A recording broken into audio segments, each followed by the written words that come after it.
Good morning, good evening dear student, welcome to our kite classes. तो आज हम आपको बताने जा रहे हैं प्रैक्टिकल संबंधित बातें जो क्लास 12th बोर्ड में पूछा जाता है। तो ड्यूरिंग प्रैक्टिकल एग्जामिनेशन क्या होते हैं, बहुत सारे स्टूडेंट परेशान रहते हैं कि किस तरह से प्रैक्टिकल एग्जाम के जो क्वेश्चन है उसको हम कैसे टैकल करें, किस तरह से लैब में हम एक्सपेरिमेंट को परफॉर्म करें। तो ये सब चीज़ को समझने के लिए और इसको आसान बनाने के लिए हम आपके लिए लेके आए हैं कुछ प्रैक्टिकल क्वेश्चंस जो कि एग्ज़ाम में पूछा जाता है। और धीरे धीरे करके हम लोग क्या करेंगे, तो जो क्वेश्चन एग्ज़ाम में पूछा जाता है हम परफॉर्म करके आपको दिखाते जाएंगे। सबसे पहले जो भी हम बताएंगे थ्योरेटिकल बताएंगे, ठीक है। सबसे पहले आप उसको थ्योरेटिकल समझ जाइए, मतलब लेकिन आपको ये पता चल जाएगा कि एकदम आपको लैब का एहसास देके हम थ्योरी पढ़ाएंगे, ठीक है। लगेगा कि हम आप एक्चुअली लैब में बैठे हुए हैं और काम कर रहे हैं। तो बाद में मैं आपको इसका वीडियो आपको बना के दिखाऊंगा किस तरह से एक्सपेरिमेंट परफॉर्म हो रहा है। लेकिन हाँ, अभी हम लोग जो करने जा रहे हैं ये थ्योरेटिकल बेसिस पे आपको बताया जाएगा कि क्या क्या प्रैक्टिकल्स है और क्या क्या उसमें पार्ट्स वगैरह यूज होते हैं, कैसे किया जाता है। आई थिंक आपको मैक्सिमम बातें समझ में आ जाएगी और ईज़िली आप लैब में जाके अपने स्कूल के लैब में या कहीं पे जाकर आप इसको क्या कर सकते हो, परफॉर्म कर सकते हो, ठीक है। तो चलिए स्टार्ट करते हैं आज का प्रैक्टिकल। पहला प्रैक्टिकल हम लोग का जो सिलेबस के अंतर्गत आता है वो है वॉल्यूमेट्रिक एनालिसिस। तो वॉल्यूमेट्रिक एनालिसिस के अंतर्गत ही आता है टाइट्रेशन, जिसको बोलते हैं, इसको बोलता है टाइट्रेशन, उसी को डील करेंगे। टाइट्रेशन अच्छे मार्क्स का आता है। अब तो टर्म 1 टर्म 2 में भी डिवाइड हो गया, लेकिन हाँ ये बहुत इंपॉर्टेंट है वॉल्यूमेट्रिक एनालिसिस। इसी के अंतर्गत हम लोग पढ़ेंगे क्या, टाइट्रेशन। सबसे पहले हम लोग जान लेते हैं कि वॉल्यूमेट्रिक एनालिसिस क्या कहता है। तो देखिए, एनालिसिस का मतलब ही होता है कोई भी चीज़ को जानना, पहचानना, उसके बारे में स्टडी करना, that is called analysis. Volume लग गया कहीं पे, जब वॉल्यूम लग जाता है तो समझ जाइए कि कुछ ना कुछ कंसंट्रेशन की बातें होने वाली है, ठीक है। कि वॉल्यूम और कंसंट्रेशन एक दूसरे के साथ रिलेशन बनाता है। हो सकता है वॉल्यूम बढ़ जाए कंसंट्रेशन घट जाए, मतलब एक दूसरे के साथ साथ चलता है वॉल्यूम और कंसंट्रेशन। वॉल्यूम और कंसंट्रेशन एक साथ चलता है। तो वॉल्यूमेट्रिक एनालिसिस क्या करता है, deals with strength of solution. क्या कहता है, volumetric analysis deals with strength of solution. और स्ट्रेंथ ऑफ सॉल्यूशन आपको पता है कि ग्राम पर लीटर को बोलते हैं स्ट्रेंथ ऑफ सॉल्यूशन, ठीक है। आपने स्ट्रेंथ वगैरह निकालना सॉल्यूशन चैप्टर में ही पढ़ा होगा कि स्ट्रेंथ ऑफ सॉल्यूशन मतलब ग्राम पर लीटर, उसको क्या करता है, वॉल्यूमेट्रिक एनालिसिस के अंतर्गत ये डील होता है, ठीक है। तो कह सकते हैं volumetric analysis deals with strength of substance present in the solution, ये भी कह सकते हैं। अब बात आती है टाइट्रेशन। टाइट्रेशन होता क्या, देखिए टाइट्रेशन को समझने के लिए बहुत आसान तरीका है। दो चीज़ हम यहाँ पे लिखेंगे, एक लिखेंगे कंटेनर, यहाँ पर सपोज बना लीजिए कंटेनर ए है, कंटेनर बी है। सपोज यहाँ पे मान लें कि हम लोग जो टाइट्रेशन करने जा रहे हैं, हमारे जो सिलेबस कवर करता है जो KMnO4 वर्सेस मोर सॉल्ट और एक है KMnO4 वर्सेस ऑक्जेलिक एसिड्स, ठीक है। तो KMnO4 वर्सेस जो आपका KMnO4 वर्सेस एक होता है मोर सॉल्ट और एक होगा KMnO4 वर्सेस ऑक्जेलिक एसिड। तो ध्यान देंगे कि यहाँ पे अगर हम लोग को सोल्यूशन ले लिए KMnO4 का सोल्यूशन ले लिया और एक ले लिए मोर सॉल्ट का। मोर सॉल्ट आपको बताएंगे क्या फार्मूला होता है। मोर सॉल्ट का फार्मूला आपको ध्यान में होना चाहिए, ठीक है। आपका डबल सॉल्ट है, it is the example of double salt, जिसे बोलते हैं आप आयरन सल्फेट हो गया, एमोनियम सल्फेट और ये 6H2, इसी को बोलते हैं मोर सॉल्ट, ठीक है। इसको बोला जाता है मोर सॉल्ट, जिसकी कि आपका मोलर मास क्या होता है 392 ग्राम पर मोल, ये भी ध्यान रखना होगा आपको। तो मोर कहता है कि अब बात आता है टाइट्रेशन के अंदर। कंटेनर ए है, कंटेनर बी है, एक में आपका है मोर सॉल्ट का सोल्यूशन है, एक में मोर सॉल्ट का सोल्यूशन है और एक में पोटासियम पर मैंगनेट का सोल्यूशन है। पोटासियम पर मैंगनेट का सोल्यूशन होता है आपका वायलेट कलर का होता है सोल्यूशन। कैसा होता है, वायलेट कलर का सोल्यूशन होता है, ठीक है। कलर इसका जो होता है, एक आप कह सकते हैं कि पोटासियम में जो पर मैग्नेट है एक्ट एज ड्यूरिंग एक्सपेरिमेंट, ये एक सेल्फ इंडिकेटर का भी काम करेगा। एक्स्ट्रा इंडिकेटर की ज़रूरत नहीं पड़ेगी क्योंकि इसका कुछ ऐसा अपने पास एक कलर छुपा के रखा हुआ है जो इंडिकेटर है, ये सेल्फ इंडिकेटर। तो मोर सॉल्ट है यहाँ पे सॉल्यूशन। इस सॉल्यूशन का मान लें कि मोर सॉल्ट का कंसंट्रेशन आपको पता है, इस कंटेनर वाला सॉल्यूशन का स्ट्रेंथ पता है, कंसंट्रेशन पता है, ये सब पता है। लेकिन इधर वाला का आपके पास कोई आइडिया नहीं, इसका कंसंट्रेशन क्या है, स्ट्रेंथ क्या है। तो जिसका आपको जाना हुआ कंसंट्रेशन, जिसका स्ट्रेंथ जाना हुआ, उसकी मदद दूसरे वाले का जानना, दूसरे वाले के कंसंट्रेशन या स्ट्रेंथ को जानना, दैट इज कॉल्ड टाइट्रेशन। ठीक है, फिर से मैं एक बार बोलता हूँ, व्हाट इज टाइट्रेशन? एक अननोन सॉल्यूशन है। अननोन सॉल्यूशन का मतलब जिसका कंसंट्रेशन आपको पता नहीं है। एक अननोन सॉल्यूशन होता है, एक स्टैंडर्ड सॉल्यूशन होता है। स्टैंडर्ड सॉल्यूशन का मतलब जिसका कंसंट्रेशन आपको पता है। अगर मैं बात करूँ कि मोर सॉल्ट की कंसंट्रेशन आपको पता है, तो आप कह सकते हो कि ये स्टैंडर्ड सॉल्यूशन। क्या बोलेंगे इसको? इसको बोलेंगे स्टैंडर्ड सॉल्यूशन। और जिसकी कंसंट्रेशन आपको पता नहीं है उसको बोलेंगे क्या हम लोग? Unknown solution. उसको क्या बोलेंगे? Unknown solution. तो स्टैंडर्ड सॉल्यूशन के जरिए हम लोग अननोन सॉल्यूशन का कंसंट्रेशन पता करेंगे। ठीक है, इसका अननोन का मतलब कंसंट्रेशन पता नहीं है, इसका कंसंट्रेशन पता करना, that process is called titration. इसी को बोलता है टाइट्रेशन। टाइट्रेट करके मतलब मिला जुला के दोनों के बीच में केमिकल रिएक्शन करा के एक अननोन सॉल्यूशन का हमको कंसंट्रेशन और स्ट्रेंथ को पता करना है, that process is called titration. इतना समझ गए? इसे बोला जाता है टाइट्रेशन। अब बात आती है कि अगर वाइवा में क्वेश्चन पूछा कि आप किस प्रकार के टाइट्रेशन परफॉर्म कर रहे हैं, तो आपको बोलना है कि हम जो परफॉर्म कर रहे हैं that is called redox titration. क्या है? Redox titration. क्या है कि टाइट्रेशन के भी प्रकार होते हैं, अलग अलग एसिड बेस टाइट्रेशन होता है, लेकिन हम लोग जो यहाँ पे परफॉर्म कर रहे हैं वो है आपका रिडॉक्स टाइट्रेशन। तो अब आप पूछेंगे व्हाट इज रिडॉक्स टाइट्रेशन, तो कहेंगे titration between oxidising agent and reducing agent is called redox titration. Titration between oxidising agent and reducing agent is called redox titration. During this titration one substance get oxidised. एक substance क्या होगा? Oxidise होगा, और दूसरे substance क्या होगा? Reduce होगा। यही तो हम लोग एक्सपेरिमेंट में देखने वाले हैं। ठीक है, यही चीज़ है। तो ये चीज़ है टाइट्रेशन। अब बात आती है कि हमारा क्वेश्चन जो क्या होता है।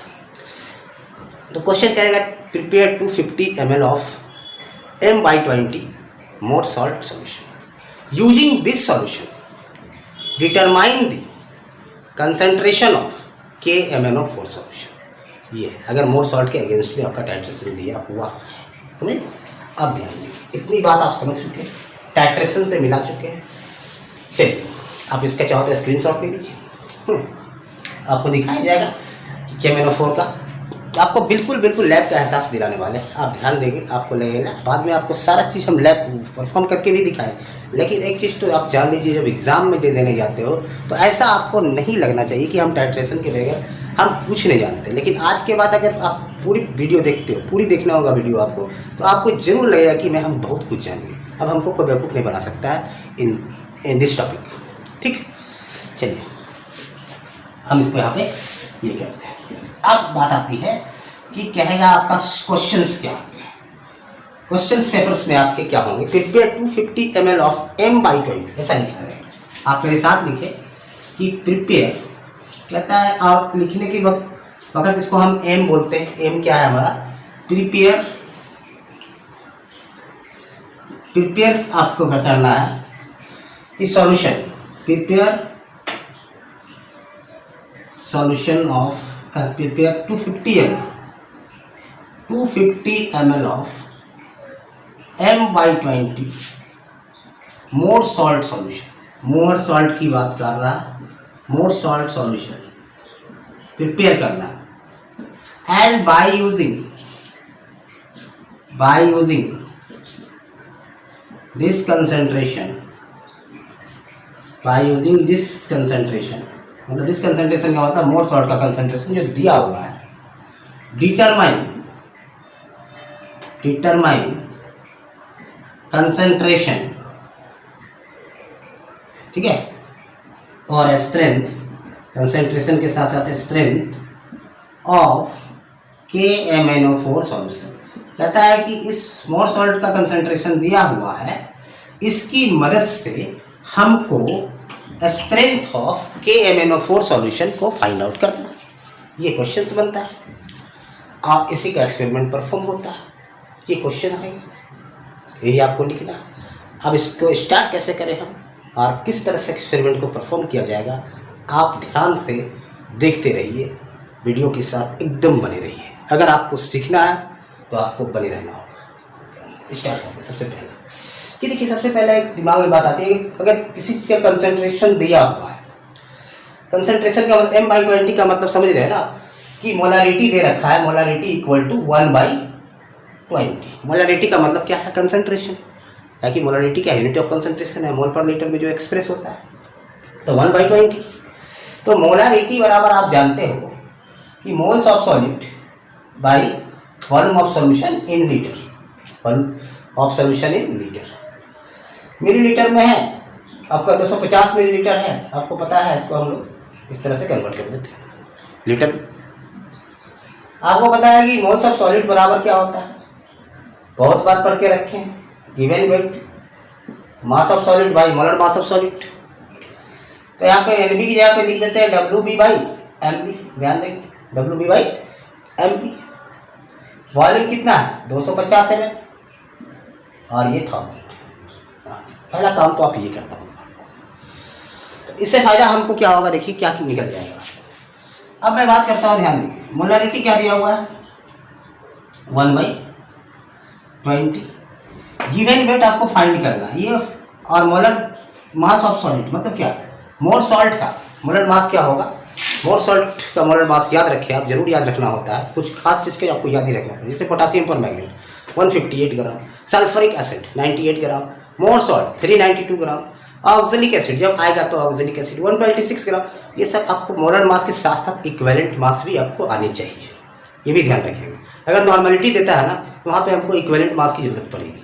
यहाँ तो मोलरिटी दिया हुआ है, ऐसा भी केस आएगा कि मोलरिटी ना देखे क्या होगा, नॉर्मलिटी की बातें करेगा, ठीक है।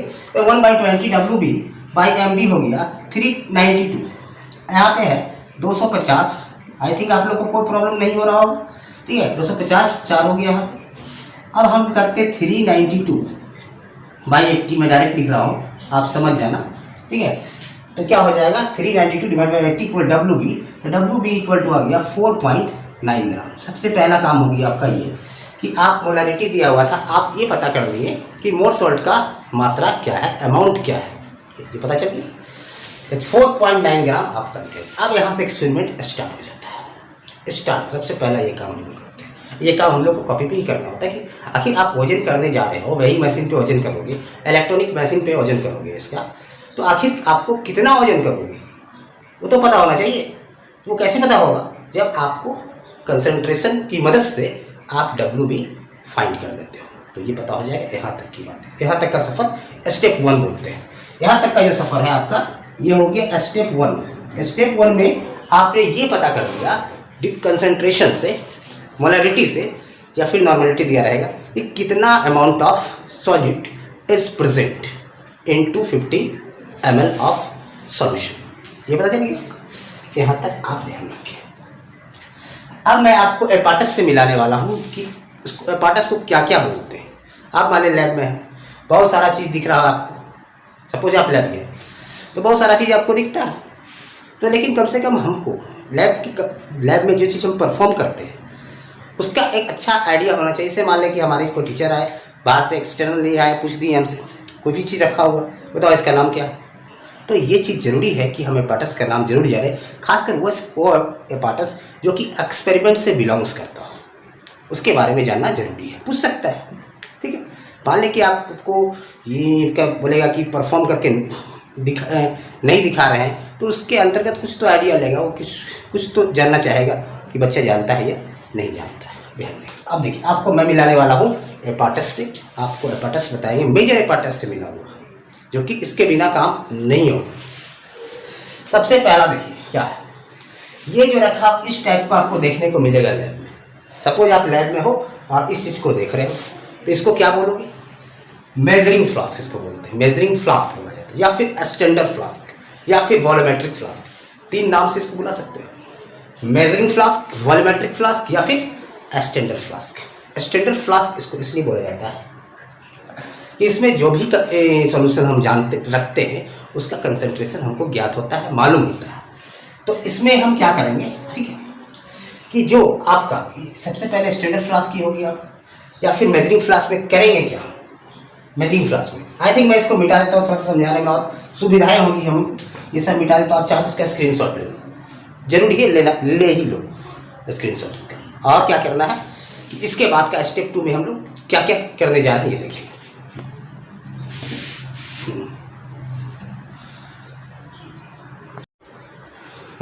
देखिए आप, तो बात आती है कि मैं अब कहता हूँ कि इसको कैसे आप बनाओगे। आप 4.9 ग्राम तो वेट कर लिया, एक आपको इस प्रकार का दिखेगा लैब में। सपोज आप लैब में बैठे हो, सब कुछ दिखा रहा हूँ, सिर्फ यहाँ पे इस टाइप से एक वेइंग मशीन रहेगा, ठीक है। और यहाँ पे आप क्या करोगे, रख देना। यहाँ पे क्या आएगा कि कितना वजन है आपका, यहाँ पे मेजर होगा। कहाँ पे आपको रखना, किस चीज़ पे रखना है, रखना है आपको वॉच ग्लास पे। किस पे रखना है, वॉच ग्लास पे रखना है। जैसे कि हम यहाँ वॉच ग्लास का ये एक वॉच ग्लास होगा, उस पर हम लोग मेजर करते हैं, ठीक है। मेजर करते हैं वॉच ग्लास पे 4.9 ग्राम आप मेजर कर दिए। पहले इलेक्ट्रॉनिक बैलेंस को क्या करना है, 0 लेवल पे ले आना है, ठीक है, ताकि आपका एक्यूरेट वेट बताए। तो वहाँ पे क्या करेंगे हम 4.9 ग्राम को मेजर करेंगे। चलिए मेजर हो गया। अब आपका काम क्या है, आप इसको मेजरिंग फ्लास्क को एकदम ले आइए टेबल पे। मेजरिंग फ्लास्क को यहाँ पे ला कर रख लीजिए। अब क्या करना है, इसके बाद आपको साथ साथ क्या भी लाना होगा, मेजरिंग फ्लास्क को आप ला के रखें, साथ साथ उसके साथ एक चीज़ और लेते आइएगा, ये फनल है। अगर भाई यहाँ पे मेजरिंग ग्लास लिख लिया, यहाँ पे सपोज ये मेजरिंग ग्लास है, ठीक है, ये आपका मेजरिंग ग्लास है। इस तरह से आप फनल का हम यूज इसलिए कर रहे हैं, यहाँ पे मान लो फनल है, यहाँ पे फनल लगा, ठीक है। इसमें से क्या करिएगा, इसके ऊपर से गिराइएगा 4.9 ग्राम इसमें डालिए, 4.9 ग्राम इसमें डालिएगा, इसके अंदर में फनल के नीचे। उसके बाद डिस्टिल वाटर लीजिएगा, वाश बोतल होगा, वाश बोतल से आप क्या कीजिएगा, पानी इसमें डालिए डिस्टिल वाटर, ताकि कोई भी इसका क्रिस्टल होगा जो मोर सॉल्ट का चारों तरफ जो लगा हुआ भी होगा, वो सारा का सारा क्या होगा, मेजरिंग फ्लास्क में गिर जाएगा। उसके बाद जैसा ही आप देखेंगे क्या करेंगे, 250 ml के थोड़ा सा नीचे, 250 ml के थोड़ा सा नीचे से, मान लीजिए 250 ml थोड़ा सा नीचे क्या करिए, वहीं पे रोक देंगे, वहीं पे रोक देंगे। आप 250 का इंतजार नहीं करिए, कहीं हो सकता है डालने आप डाल रहे हो 250 से ज़्यादा तो भी हो सकता है, ठीक है, जो कि कंसंट्रेशन को डिस्टर्ब करेगा। तो आपको क्या करना है कि 250 के नीचे ही छोड़ देना है, छोड़ दो। चलिए 250 के नीचे छोड़ दिया, और हमको बनाना कितना है 250 के लिए। तब वहाँ पे हम यूज करेंगे थोड़ा पिपेट का, ठीक है। आप पहले कोई भी रख लीजिएगा बीकर इस तरह से, उससे पानी हो। आप मान लीजिए पिपेट है, पिपेट पे एक मार्क रहेगा, बाद में बात करेंगे, मार्क रहेगा 10 ml 5 ml जो भी बचा हुआ है। तो पिपेट के जरिए से क्या करेंगे, पिपेट के जरिए से धीरे धीरे इसमें इसे खींच लिए, पिपेट से हम पिपेट से आउट कर दिए इसको खींच के, ठीक है, ऐसे पिपेट से खींच लिए, सेट कर दिए यहाँ से। अब क्या करेंगे, धीरे धीरे ऐसा गिराएंगे 250 तक मेरा पहुँच जाए आसानी से, और एक लेवल में आ जाए, न घटे न बढ़े। आप मान लें कोई चीज़ से डायरेक्ट हो सकता है बढ़ जाएगा, कंसंट्रेशन को डिस्टर्ब करेगा। तो जो आपका एक्सपेरिमेंट जो कीजिएगा, थोड़ा सा उसमें रीडिंग वगैरह प्रॉब्लम हो सकता है, एग्जैक्ट रीडिंग ना आए, इसलिए वहाँ पे ध्यान रखिए। तो अब तक हम लोग क्या किए कि आपने बना लिया, यहाँ से तैयार कर दिया। इसमें अब क्या हुआ, लाइट ग्रीन कलर का होता है मोर सॉल्ट, क्या होगा ना, आप ध्यान रखेंगे कि लाइट ग्रीन कलर, ऐसे दिखा हुआ है कि लाइट ग्रीन हम बना के भी रखे हैं आपकी सुविधा के लिए। यहाँ भी मैं लाइट ग्रीन बना रहा हूँ, इस तरह से एकदम लाइट ग्रीन तैयार हो जाएगा। लाइट ग्रीन 250 ml का आपका तैयार हो चुका है। अब आप क्या करना, ताकि बार बार इसका यूज करना है। अब इस पर क्या करना है, एक पेपर ले लेना, वाइट पेपर ले लेना, उस पर लिख देना है कि M/20 मोर सॉल्ट सोल्यूशन। यहाँ पे लिख देंगे M/20 मोर सॉल्ट सोल्यूशन, उसको चिपका देंगे और रख देंगे।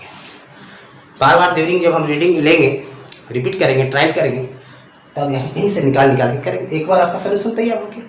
इससे आप भी कर सकते हैं, और सारे मतलब कि जो स्टूडेंट रहेंगे वो ही परफॉर्म करेंगे। तो एक बार हमको क्या करना पड़ता है, इसको बना के फाइनली रख देना पड़ता है। तो इतना दिन तक आपका क्लियर हो गया कि हम ये चीज़ आपको बना के दिखा देंगे कि सॉल्यूशन हम कैसे बनाते हैं, ठीक है। तो पहला एपार्टस से मैंने आपको मिलाया, वो एपार्टस का नाम क्या था, मेजरिंग फ्लास्क। इसका काम भी दिखाया, इसका काम क्या है। और देखिए इसको क्या बोलते हैं, ये है आपका यहाँ से लेके ये सारा जो सेटअप देख रहे हैं, ये है आपका ब्यूरेट स्टैंड। इस सबको काउंट नहीं कीजिएगा, ये जो दिख रहा है ये है कॉनिकल फ्लास्क है। इसको इसमें ये आपको हल्का पिंकिश कलर का दिख रहा है, हल्का रेड दिख रहा होगा, तो वो है आपका कॉनिकल फ्लास्क है। स्टॉप कॉक लगा हुआ है यहाँ पे, जो कि आपका उसको टाइट किया जाता है इसके ऊपर में। अगर थोड़ा उसको धीरे धीरे खोलेंगे तो आपका जो सोल्यूशन है गिरेगा। इसमें क्या लेते हैं, और इसको बोला जाता है ब्यूरेट। क्या बोलते हैं, ब्यूरेट। इसको बोलते हैं, ये पूरे को ब्यूरेट बोला जाता है। मार्किंग भी किया हुआ है, ऐसे मार्क करके दिखा दिए, 0 है, 5 है, 10 है, इतना लेवल है, ठीक है, मार्किंग है। 0 से 5 ml, 10 ml, 15 ml, 20 ml, 25 ml, 30 ml, ये सब हम मार्क करके आपको दिखा देंगे। और ये ब्यूरिट है, ये कॉनिकल फ्लास्क है। और इसमें जो भरे जाएंगे KMnO4 सॉल्यूशन, जिसकी KMnO4 सॉल्यूशन का कलर क्या होता है, वायलेट कलर का होगा, ठीक है, एक पर्पल टाइप का कलर होगा उसका, समझ रहे हो उसको। जैसे मान लें आपको थोड़ी सी मैं मेरे पास दिखाने की कोशिश करता हूँ कि किस तरह का आपके कलर होंगे, आप इसको थोड़ा सा एनालिसिस करके देख सकते हैं। पोटासियम परमैंगनेट का जो कलर है, जैसे मान लें कि कलर है, आप ध्यान दें, दिख रहा है कलर इस टाइप से, आपको इस टाइप का कलर आपको दिखेगा, इस टाइप का कलर आपको दिखेगा। यही चीज़ को आपको ब्यूरिट में भरना होता है। इसको कहाँ पे भरेंगे, ब्यूरिट में भरेंगे इसको। ये है, इसी का कंसंट्रेशन हमको फाइंड आउट करना पड़ता है। इसका आपका कंसंट्रेशन पता नहीं है, मान लें हम इसमें मिला दिए, इसको भर देते, इसका कंसंट्रेशन तो हमको पता नहीं है क्या है, कितना मिला है नहीं मिला है, ठीक है। तो वही पता करने के प्रोसेस को ही तो बोलते हैं ये एक्सपेरिमेंट टाइट्रेशन। ये चीज़ आपको समझ में आ गई। तो इसको अब ध्यान देंगे। अब क्या है कि इसको मैंने क्या किया, इसको ये जो पोटासियम परमैंगनेट सॉल्यूशन है इसमें डाल दिया गया। इसमें क्या किया, डाला गया पोटासियम परमैंगनेट सॉल्यूशन को, इसमें फाइनली डाल दिया गया। अब काम क्या है आपका, पोटासियम परमैंगनेट सॉल्यूशन इसमें आपने सबसे पहले क्या कीजिएगा, डालने से पहले थोड़ा सा साफ सुथरा कर दीजिएगा, ठीक है। साफ सुथरा करने के रिंसिंग वर्ड यूज करता है, रिंसिंग का मतलब है उसको साफ सुथरा कर देना, ठीक है, रिंस कर देना। डिस्टिल वाटर से बार बार उसको धो लीजिएगा, ठीक है। एक बार KMnO4 सॉल्यूशन से धो लीजिएगा, KMnO4 सॉल्यूशन डाल के सब गिरा दीजिएगा, ठीक है। उसके बाद फिर धो लीजिएगा ताकि कोई तरह का इम्प्योरिटीज़ ना हो, ठीक है। क्या है कि जरा इम्प्योरिटीज़ आ जाएगा तो रीडिंग थोड़ा गलत आ जाएगा, बाद में थोड़ा परेशानी होगी। इसलिए पहले ही हम कर लें, पहले ही तो क्वेश्चन में रहे तो दिक्कत नहीं होगा। तो ये चीज़ यहाँ पे कर दें, यहाँ तक हम लोग काम परफॉर्म किया गया। तो देखेंगे, आप ध्यान देंगे कि यहाँ तक हम लोग पहुँच चुके हैं। आप स्टार्ट होती है आपकी एक्सपेरिमेंट, आप एकदम लैब का एहसास करोगे, बिल्कुल अभी तक आपको कोई परेशानी नहीं आने दी है, आपको ध्यान होगा। तो यहाँ पे अब देखिए, अब क्या करना है कि इसमें तो आपका सॉल्यूशन बना हुआ है, इसमें पोटासियम परमैंगनेट आपने भर दिया है, 0 मार्क तक भर दीजिएगा, 0 मार्क तक आप भर दीजिएगा। उसके बाद इससे इस मेजरिंग फ्लास्क से हम लोग क्या करेंगे, निकालेंगे 25 ml। कितना है, 25 ml निकाल लीजिएगा आप। वो 25 ml का भी रह सकता है, 10 ml का भी रह सकता है, आप 25 ml निकाल लीजिएगा। इससे किससे निकालिएगा, बाय यूजिंग पिपेट से सक करके मेजरिंग, मान लें कि मेजरिंग ग्लास में आपका मेजरिंग फ्लास्क में पिपेट डालिएगा और देखिएगा यहाँ पे इसमें जो मार्क किया होगा वहाँ तक 25 ml होगा, किसी में मार्क किया रहेगा 10 ml रहेगा, 20 ml रहेगा। तो अगर 25 ml तक का हम लोग बना रहे हैं, 25 ml वाला निकाल लेते हैं, ठीक है। ये आपकी मर्जी के ऊपर है कितना निकालते हैं, उतना ही वॉल्यूम वहाँ पे मेंशन होगा, कोई दिक्कत नहीं, वहाँ उतना ही वॉल्यूम हम वहाँ पे मेंशन करेंगे मोर सॉल्ट का। मान लीजिए जितना आप यहाँ से पिपेट से निकालते हो, तो हम 25 ml पिपेट से क्या किए, निकालो, पिपेट से निकाल लिए। इसे 25 ml निकाल लीजिएगा पिपेट से। और किस में डालना है, एक कॉनिकल फ्लास्क में आपको डालना है। इसमें डालना है आपको, कॉनिकल फ्लास्क में आपको डालना है। इस टाइप से कॉनिकल फ्लास्क होगा। इसमें क्या करेंगे, आपको यहाँ पे जो रखा हुआ है, आप इसमें 25 ml पिपेट से इसको आप सक कर लीजिएगा। आप इसमें पिपेट के जरिए ही इसमें आप इसको रिलीज कर दीजिएगा। तो यहाँ पे आ जाएगा आपका जो मोर सॉल्ट का सॉल्यूशन आ जाएगा यहाँ पे। अब इसमें आपको क्या करना है, डाइल्यूट कम से कम एक आपका टेस्ट ट्यूब, यहाँ तक का एक टेस्ट ट्यूब आप डाल दो 10 ml टेस्ट ट्यूब डाल दीजिएगा। आप क्या डालना है आपको, डाइल्यूट सल्फ्यूरिक एसिड को आप क्या करना, इसमें इसको एक टेस्ट ट्यूब इसमें डाल देना, डाल दिया। अब इतना काम आपने कर दिया। अब क्या करना है, इसको उठा के यहाँ पे रख देना है, ठीक है। यहाँ पे आपने रख दिया। अब हम लोग स्टार्ट करेंगे टाइट्रेटिंग, मतलब कि केमिकल रिएक्शंस। टाइट्रेटिंग का मतलब chemical reaction between more salt solution and KMnO4, क्योंकि इसके जो पार्टिकल्स इसके अंदर आएंगे, जब इसको खोला जाएगा स्टॉप कॉक को, जब KMnO4 धीरे धीरे एंटर करेंगे, धीरे धीरे जब KMnO4 किसके साथ मिलना चाहेंगे, मोर सॉल्ट के साथ जब मिलना चाहेंगे तो आपस में केमिकल रिएक्शंस को, उसी केमिकल रिएक्शंस को क्या होगा, टाइट्रेट करेगा एक दूसरे के साथ। ध्यान दें। अब मैं आपको कुछ केमिकल रिएक्शन से मिलाना चाहता हूँ जो आपके लिए काफ़ी इंपॉर्टेंट है, आपसे पूछा भी जा सकता है और आपको याद रखने का तरीका भी बताएंगे। ध्यान देंगे। यहाँ तक सारा लगा दिए। इसमें आपने KMnO4 भर दिया, जो भी मैंने आपको दिखाया था KMnO4 भरा हुआ है, 0 मार्क तक आपने भर दिया। उसके बाद इसमें मोर सॉल्ट सॉल्यूशन 25 ml इससे खींच लिए थे, ठीक है। और साथ में आप एक टेस्ट ट्यूब इसमें आप सल्फ्यूरिक एसिड डालें डाइल्यूट, और इसके यहाँ पे लाके प्लेस कर दिए। अब प्रोसेस स्टार्ट होने वाला है, आप सामने बने रहे। अब इसके लिए क्या केमिकल रिएक्शंस चलेगा इसके बीच में, ध्यान दें। केमिकल रिएक्शंस क्या होने वाला है, क्या है कि दोनों के बीच में अगर केमिकल रिएक्शन चलेगा तो इसके अंदर क्या है, इसके अंदर आपका है मोर सॉल्ट और ये KMnO4 है और इसके अंदर सल्फ्यूरिक एसिड है। तो KMnO4 के बीच में चलेगा, किसके बीच में चलेगा, आपका KMnO4 के बीच में केमिकल रिएक्शंस होगा। किसके बीच में, KMnO4 के बीच में होगा। क्या है, KMnO4 यहाँ से नीचे की ओर चलेगा, स्टार्ट हो जाएगा। और इसके अंदर क्या है, सल्फ्यूरिक एसिड है। और क्या है इसके अंदर, एमोनियम सल्फेट है, फेरस एमोनियम सल्फेट, मीन्स इसको बोलते हैं मोर salt. NH4 whole twice SO4 और 6H2, ये चीज़ है। अब इसके बीच में रिएक्शन चला तो बनाएगा क्या, कहता है K2SO4 बनाता है, MnSO4 बनाता है, Fe2SO4 होल थ्राइस बनाता है, NH4 होल ट्वाइस SO4 बनाता है, जितना सॉल्ट है सब बना, और वाटर बनाता है। तो ये रिएक्शन आपको याद होनी चाहिए। बैलेंसिंग भी याद होना चाहिए। यहाँ पे लगाइएगा 2, यहाँ पे लगाइएगा 8, 8 और 2 मिलके क्या हो गया 10, 8 2 10 हो गया, क्योंकि यहाँ 2 लगाए 2 पोटासियम, ऑलरेडी 2 पोटासियम है, 2 लगाए 2 Mn हो गया, तो यहाँ पे 2 Mn हो जाएगा। अब ध्यान ये 10 तो आयरन है, यहाँ पे 5 2 या 10 लगाइए, 5 2 या 10 हो जाएगा। यहाँ पे 10 ये है, ध्यान दीजिएगा, ये 10 हो जाएगा। यहाँ पे क्या लगाइए 10 लगाइए, 10 यहाँ पे लग गया था 68। तो ये क्या हो गया आपका केमिकल रिएक्शंस, जो इसके अंदर चलेगा, इसके अंदर चलेगा और उस समय तक चलेगा केमिकल रिएक्शंस। उस समय तक आपका एंड पॉइंट नहीं आएगा जब तक कि ये सारा कंज्यूम नहीं हो जाए। जो भी मोर सॉल्ट इसमें है, जब पूरे कंज्यूम हो जाएंगे तब आपका क्या होगा, एंड पॉइंट आ जाएगा। हम बताएंगे what is and point, and point क्या होता है, नहीं है ये चीज़ें। अब बात आता है आयनिक रिएक्शन भी याद होना चाहिए बच्चे को। MnO4 minus 8H plus 5Fe2 plus Mn2 plus 5Fe3 plus और 4H2। ये बात बच्चे को एकदम याद होना चाहिए। ये दो चीज़, ये रिएक्शंस, ये आयनिक फॉर्म और ये कंप्लीट रिएक्शंस आपको याद होना चाहिए। आपसे टीचर पूछ सकते हैं, आप कम से कम आयनिक रिएक्शन तो लिख के दिखाइए, क्या है आयनिक रिएक्शन। तो आपके लिए पता चल रहा है कि Mn7 यहाँ Mn क्या है 7 प्लस से किस में जा रहा है, Mn7 प्लस से जा रहा है 2 प्लस में।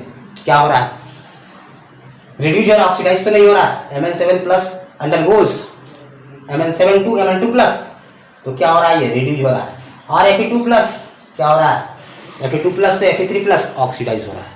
पहले ही बताया था कि वन सब्सटेंस का ऑक्सीडेशन होगा, दूसरा का क्या होगा, रिडक्शन होगा ड्यूरिंग दिस रिएक्शन, क्योंकि रिडॉक्स रिएक्शन आप कर रहे हैं। तो ये चीज़ आपको याद होनी चाहिए, केमिकल रिएक्शंस।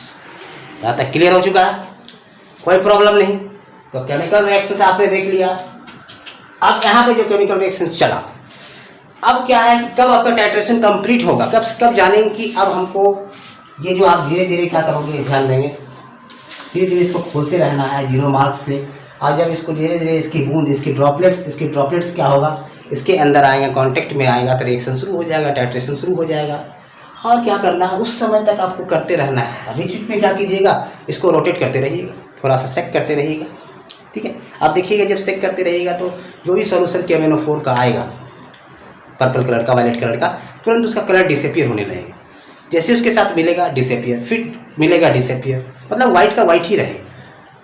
कुछ ऐसे समय आएंगे, कुछ ऐसे टाइम आएगा, देखिएगा कुछ पार्टिकुलर टाइम पे, मान लें कि 0 से स्टार्ट किए, 5 पे नहीं आया, 10 पे नहीं आया, 15 पे नहीं आ रहा, 15 पे भी कलर जो भी था इसके अंदर दे रहे हैं, ऊपर से तो गिर रहा है पिंक, लेकिन नीचे आके क्या हो रहा है, वाइट हो रहा है। पिंक गिरा, वाइट वायलेट गिरा, नीचे वाइट हो रहा है। 10 तक भी वही हुआ, 15 तक भी, 15 लेवल तक भी वही हुआ। जैसे 20 में आए या 20 के बाद गए 20.2 20.3, देखे कि नहीं। अब क्या हुआ कि अस्थिर हो गया, उसका कलर थोड़ा फेड, मतलब कि थोड़ा पिंकिश आने लगा। ठीक है, अब क्या हो गया है कि अब उसको वाइट, पूरे पोटासियम पर मैग्नेट को वाइट में चेंज नहीं कर पा रहा। मतलब क्या हो रहा है, पिंकिश कलर आना है। जैसे ही पिंकिश कलर आ गया तो समझ जाना कि आपका क्या आ गया, आपका एक चीज़ वहाँ पे बोलते हैं एंड पॉइंट। एंड पॉइंट रोक देना है, इसके स्टॉप को आपको क्या करना है, बंद कर देना है। आपका टाइट्रेशन कंप्लीट हो चुका है। ठीक है, एंड पॉइंट आ गया, उसको आप क्या करना है, रोक देना। अब वो एंड पॉइंट आता क्यों है आपका, क्योंकि जितना भी आप एमोनियम मोर सॉल्ट इसमें था सारा का सारा कंप्लीटली कंज्यूम हो गया, खत्म हो गया। अब उसमें ये शक्ति नहीं रही जो कि KMnO4 आ रहा था वायलेट कलर का, उसके कलर को फेड कर सके। वो फेड कौन कर रहा था, पार्टिकुलर फेड कर रहा था ये मोर सॉल्ट, लेकिन अब वो बचा ही नहीं। तो क्या हुआ, फेड करने लायक रहा नहीं। अब क्या हुआ, कलर क्या हुआ, जो कलर वाइट होते जा रहा था, वाइट अब नहीं हो पा के क्या हो रहा है, एक पिंकिश कलर में आ जा रहा है। और वहाँ पे टाइट्रेशन को आपको रोक देना है। मतलब कि एक पहला आपको रीडिंग मिल चुका कि चलो भैया हम पहुँच गए 20 के बाद, या 20 पे पहुँचे, या 20.2 पे पहुँचे, या किसी पॉइंट पे पहुँचे, तो हमको पहला रीडिंग यहाँ पे फर्स्ट ट्रायल में मेरा यहाँ पे कंप्लीट हुआ। वहाँ पे रोक देना और नोट कर लेना है रीडिंग को कि 0 से शुरू किए थे, इनिशियल रीडिंग 0 था। ठीक है, 0 से शुरू किए थे, इनिशियल रीडिंग हमारा 0 था, और जब वो फाइनली कलर क्या हुआ, जब एंड पॉइंट आया तो 20.2 हो गया। ये चीज़ आपको ध्यान में रखना है। इतनी बात आपको समझ में आ गया। वहाँ पे बात करना, ऐसी तरह से 2-3 ट्रायल करना है, कम से कम 3 रीडिंग लेना है, क्या कि ऑब्जर्वेशन टेबल अब बनेगा। उसके बाद क्या करेंगे, हम लोग ऑब्जर्वेशन टेबल बनाएंगे। ऑब्जर्वेशन टेबल को बनाने जा रहे हैं, ऑब्जर्वेशन टेबल लेंगे। आपको सारा चीज़ पहले मैं करके बता दिया, ये आपका कह सकते हैं। इसको थर्ड स्टेप में हम लोग ऑब्जर्वेशन टेबल बनाएंगे कि आपने स्टार्ट तो किया, कम से कम आपको 3 ट्रायल लेनी होगी, 3 रीडिंग कम से कम लेना है, आपको रिपीट करना है उसी चीज़ को। ठीक है, जो प्रोसेस को मान यहाँ से आपने स्टार्टिंग में स्टार्ट किया, आपका रीडिंग यहाँ से स्टार्ट हुआ 0 से, आपने टाइट्रेशन शुरू किया और फर्स्ट पॉइंट में पहला इनिशियल 0 था, और आपने देखा कि 25.2 पॉइंट पे 25.2 पे जाके क्या हुआ, आपका एंड पॉइंट आया। आपने क्या किया, उसे रोक दिया। 25.2 पे क्या आया, एंड पॉइंट आया, आपने उसे रोक दिया।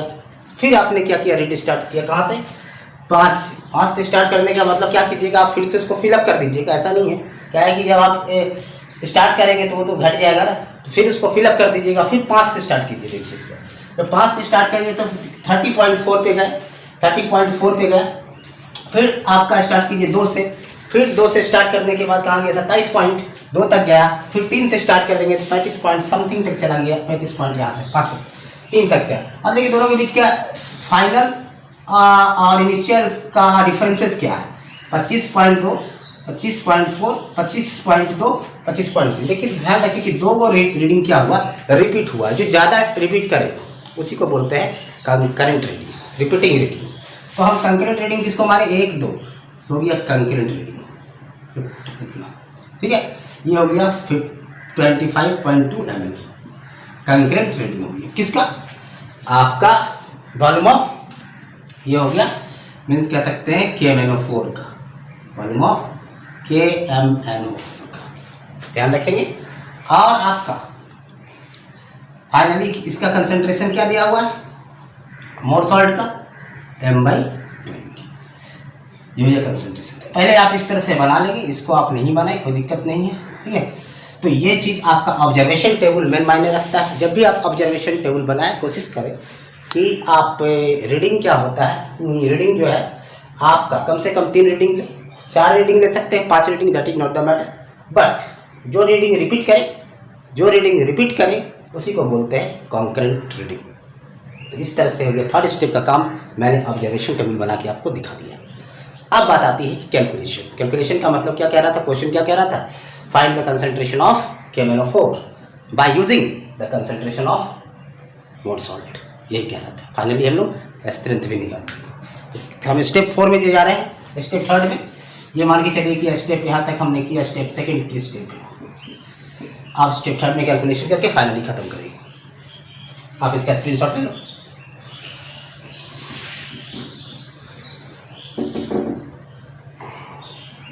तो यहाँ पे ध्यान देंगे, आप कैलकुलेशन पे आ रहे हैं। आप कैलकुलेशन जब भी करेंगे तो ध्यान रखेंगे, कैलकुलेशन किसका कैलकुलेशन करना है, मतलब कि मोलैरिटी ऑफ KMnO4, मतलब कि मोलैरिटी पहले फाइंड करेंगे, उसके बाद मोलैरिटी ऑफ KMnO4 हम लोग फाइंड करेंगे bye molarity dilution equation M1V1 M2V2। चलिए क्या हो, M1 लगाएंगे, V1 is equal to M2V2। आप लिख सकते हो कि M1 जो है वेयर M1 इक्वल टू, यहाँ भी लिख सकते हैं where M1 equal to molarity of किसका, मोलैरिटी ऑफ KMnO4,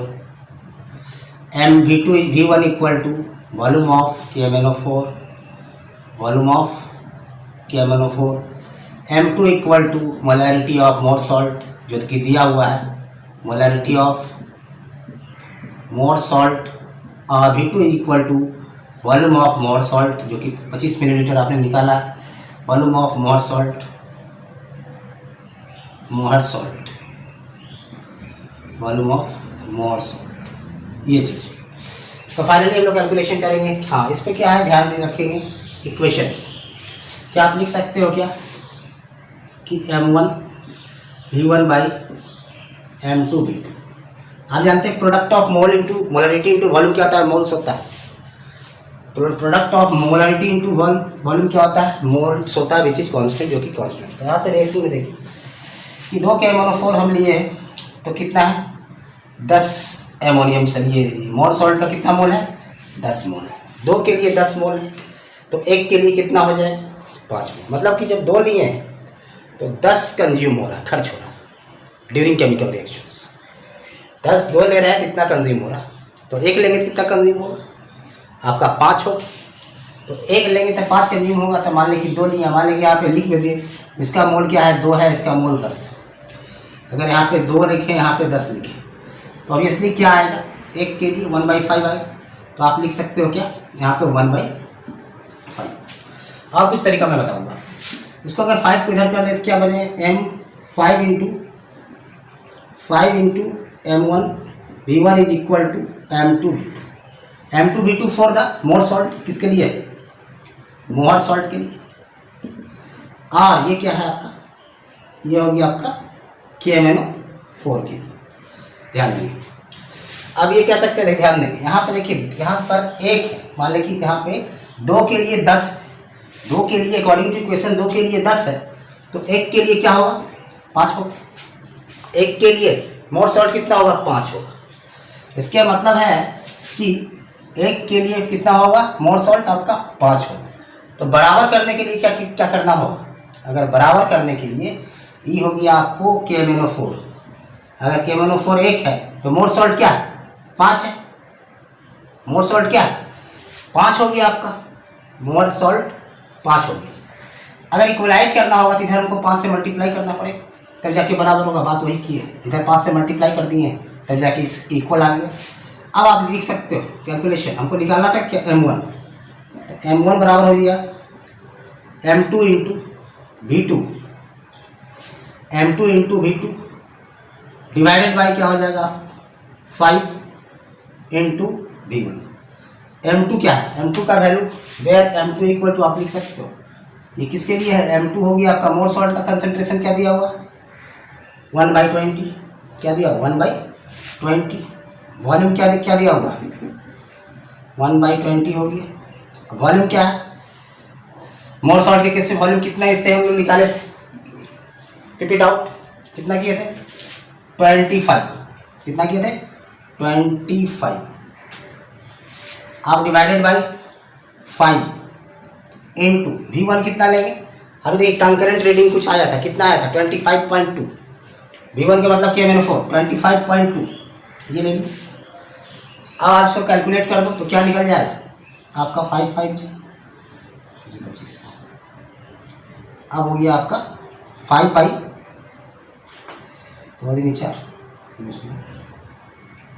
504, यानी कि 5/, क्या आ रहा है आपका 504, 5/504। ये क्या आ गया आपका मोलैरिटी ऑफ किसका KMnO4, किस में आएगा मोल पर लीटर में आएगा, किस में आएगा मोल पर लीटर। ये आ गया आपका मोलैरिटी किसका KMnO4 का। KMnO4 का आपका फाइनल मोलरिटी ये है 5/504।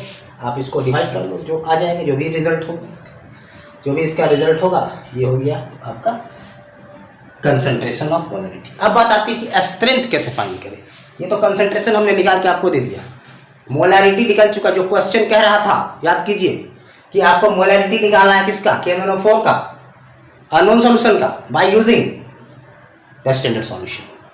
वो तो आ गया आपके सामने है, वो क्या है, इसी के मदद से हमने क्या किया, इसका कंसंट्रेशन को फाइंड आउट किया। अब हम अटैक करेंगे स्ट्रेंथ ऑफ सॉल्यूशन पे। आपको पता है स्ट्रेंथ क्या होता है, स्ट्रेंथ ऑफ सॉल्यूशन निकालने के लिए आपको करना क्या है, जो भी आपका मोलरिटी आया है उसको मोलर मास से, मॉलिक्यूलर मास से क्या करेंगे, मल्टीप्लाई कर देंगे, तो we will get the strength of solution. उससे क्या पाएंगे हम लोग, स्ट्रेंथ ऑफ सॉल्यूशन आपका निकल जाएगा।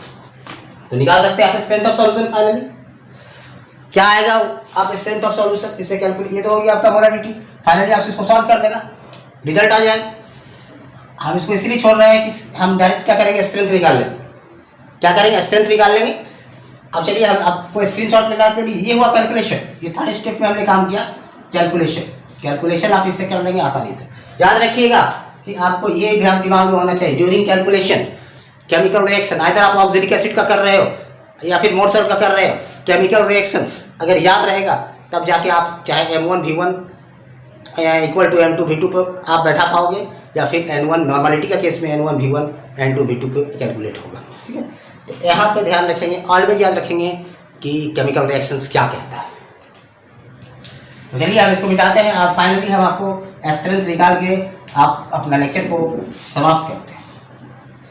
तो स्ट्रेंथ निकालने के लिए क्या क्या कीजिएगा, फाइनली स्ट्रेंथ आपको बता रही है, स्ट्रेंथ क्या होता है, स्ट्रेंथ ऑफ सॉल्यूशन। स्ट्रेंथ निकालने के लिए आप क्या करेंगे, जो मोलरिटी आया है क्या करिए, स्ट्रेंथ ऑफ क्या, मोलरिटी ऑफ KMnO4 जो आपने निकाला है KMnO4 multiply by molecular weight, जो भी है मॉलिक्यूलर वेट ऑफ KMnO4 का मॉलिक्यूलर वेट आपको पता ही है 158। किसका किसका याद रखना है, इसका 158, सल्फ्यूरिक एसिड 98 और मोर सॉल्ट 392 ग्राम।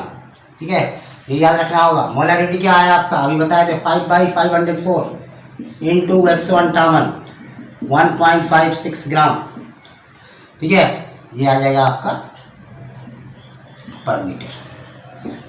ये हो गया आपका strength of solution. Strength of solution निकालने के लिए आपको क्या करना पड़ेगा, ग्राम पर लीटर, पहले बताए थे ग्राम पर litre is the strength of the solution. ये फाइनल आपका रिजल्ट है 1.567। आपको कहीं भी नंबर कटने वाला नहीं है, कहीं भी नहीं कटेगा। अगर ऐसा आप काम करते हो, ऐसा परफॉर्म करते हो अपने कॉपी में, तो कभी नंबर नहीं कटने का। जितना नंबर का होगा उतना मिलेगा, 4 होगा तो 4 मिलेगा, 8 होगा तो 8 मार्क्स आपको मिलने जा रहा है। तो इसके बाद हम आपको बताएंगे कि ऑक्सिलिक एसिड, ये तो बताया हमको KMnO4 वर्सेस आपका मोर सॉल्ट। नेक्स्ट वीडियो में हम आपको बताएंगे KMnO4 वर्सेस ऑक्सिलिक एसिड। चैनल पे बने रहने के लिए बहुत बहुत धन्यवाद। हम लोग नेक्स्ट वीडियो में मिलते हैं।